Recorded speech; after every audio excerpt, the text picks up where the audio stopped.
గ్రామ panchayat employees workers union పేరుతో ఒకరోజు సమ్మెలో భాగంగా వెంకటాపురం మండల కేంద్రంలోనే 18 గ్రామ పంచాయతీల కార్మికుల గ్రామ పంచాయతీ సమస్యలు పరిష్కరించాలి సిపిఎం పార్టీ డిమాండ్. ములుగు జిల్లా వెంకటాపురం మండల కేంద్రంలో స్థానిక మండల పరిషత్ కార్యాలయం ఎదుట గ్రామ పంచాయతీ కార్మికులు వారి సమస్యలు పరిష్కరించాలని ఒకరోజు సమ్మె చేస్తున్న శిబిరాన్ని సిపిఎం పార్టీ మండల కార్యదర్శి కుమ్మరి సీనుకి పూలమాలలు వేసి ప్రారంభించారు.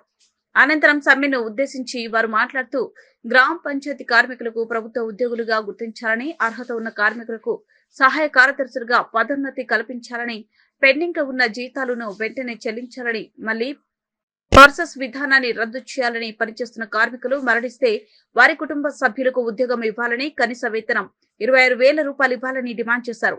ఇప్పటికైనా ఈ ప్రభుత్వం వీరి సమస్యలు పరిష్కరించాలని డిమాండ్ చేశారు. లేని పక్షంలో సిపిఎం పార్టీ మద్దతులో ఉద్యమం ఉధృతం చేస్తామని హెచ్చరించారు. ఈ కార్యక్రమంలో సిఐటియు మండల కార్యదర్శి గట్ల నరసింహాచారి, గ్రామ పంచాయతీ కార్మికులు తాటి శ్రీను, రంజిత్, జనగాం శ్రీను, మధు, బుచ్చిబాబు, జయమ్మ, హరి, సుందర్రావు, లక్ష్మణరావు, మోహన్ రావు, ప్రవీణ్, నాగేశ్వరరావు, అనుష, రతకుమారి రెడ్డి, విక్రర్, ముత్తయ్య, రాజు, సమయ్య, నారాయణ, సత్యం తదితరులు పాల్గొన్నారు.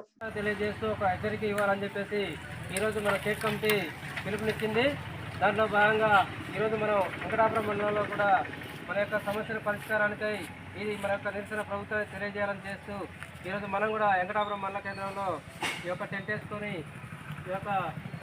ఈ ఒక్కరోజు గ్రామ పంచాయతీ వర్కర్స్ యూనియన్ మహాధర్నాన్ని ప్రారంభించుకోవడం జరుగుతుంది.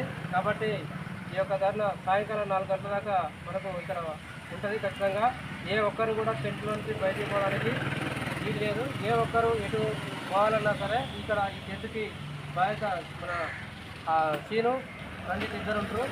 ఈ యొక్క మాట్లాడాలని ఎవరు బయటికి పోయినా బాగోదు. దీన్ని సక్రమంగా నడిపేయాలని కోరుతున్నాం.